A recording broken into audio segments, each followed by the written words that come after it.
kuyeke kwaya ngokuya lapha ohlelweni uSiyanga Ngoma kwathathwa uTshatha wafakwa khona. Umphathi futhi wekhozi washo ukuthi ngeke amfake uTshatha lapha permanent ngoba uTshatha umngane kaKhuzani.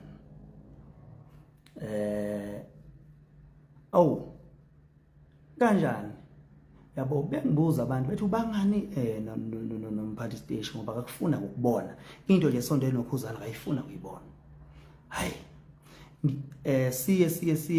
sizoqala iGerman to Soccer lento yebhola si partnership no SABC Sport bese sihamba siyocela islot SABC Sport besenzisa ilot during the week bese sicela ukuthi ngoba ama game angesonto ngakusasa kanti iaudience yethu thina maskandi iSaturday, so besicela ukuthi besifake Saturdays alabafaka mina no Big Zulu. Ngikhuluma ngento eyenzeka ngonyaka odlule besifaka kuSiyanga Ngoma, but kulonyaka bavuma uproducer bathi no akunankinga ngangena uKhuzani no Big Zulu bezokhuluma.